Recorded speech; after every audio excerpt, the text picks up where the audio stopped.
Good morning, Willowbrook. Today's devotional passage is Matthew 12, verses 9 through 13. According to Matthew, this took place on the Sabbath, and most likely is the second round of the same argument between this group of Pharisees and Jesus. Now, these Pharisees have been following Jesus and his disciples around, trying to find evidence to get rid of him. Even though they have heard him teach and seen many miracles, they still don't believe that he's the Messiah. So they're watching his every move. Verse 9 tells us that Jesus went into their synagogue. Now, by going into their synagogue, Jesus is entering the Pharisees' home turf. Synagogues in that time is the place where the Pharisees would teach the law and customs to the people. Verse 10 says that on the way in, there was a man with a withered hand. This man was most likely poor because his bad hand would make it hard for him to find work and earn a living. He was probably there every day hoping for help or charity from these religious leaders. Now, whether he got it in the past or not, you can be certain that this group of Pharisees knew this man. They had hatched a plan to use this man to trap Jesus. They asked him in verse 10, "Is it lawful to heal a man on the Sabbath?" They asked this so they might accuse him. You see, just a few verses earlier, Jesus had told them, "One greater than the temple is here, and the Son of Man is the Lord of the Sabbath." So in their minds, they had him trapped. If he didn't heal the man's hand, then it would prove that he was indeed an impostor. But if he did heal the man's hand, then he would be breaking the Pharisees' law in their own synagogue in front of all the people. And they could accuse him either way in front of the crowd. They had him this time, or so they thought. Now, when I read this, I can't help but think of the old Roadrunner and Coyote cartoon. Every time the Coyote would come up with a grand plan to catch the Roadrunner, it would fail. Then he would come up with a new and elaborate plan. Never did work. You can't trap the creator of the universe.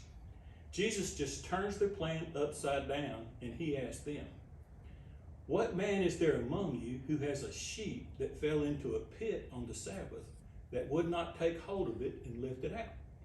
He knows the answer, and he knows that they know the answer as well.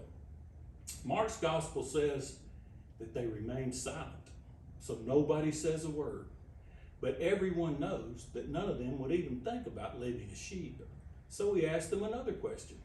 How much more valuable is a man than a sheep? Here, he kind of shames them and shows their lack of compassion and their hypocrisy in their own synagogue. Now they have all become mutes, but he finishes by answering for them. Yes, it is lawful to do good on the Sabbath. So he establishes God's perfect law and goodness and its superiority over their many Sabbath rules, and he completely flipped their trap back on them. But he wasn't done. He asked the man to stretch out his hand, and the man did, and it was completely restored to normal, just like his other hand. The man with a withered hand was meant to be just a pawn in the Pharisees' game, but to Jesus, he was much more than that. Jesus had already made his point to all that were there. He could have went on his way. He didn't need to heal this man's hand to prove his divine power. They had already seen many miracles from him, but he wanted to heal him. All through his public ministry, when he was healing and casting out demons and even raising the dead, it wasn't to show his power, although it did. It was because of his love and compassion for us. He desires for us to have a better and more abundant life. He did it out of love.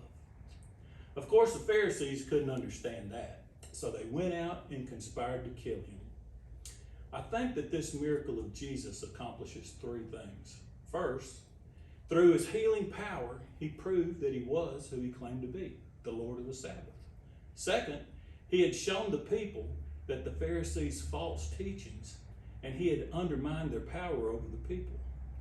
And third, just like the man at the door, if we reach out in faith and obedience, he can and he will restore us. Have a great day, Willowbrook.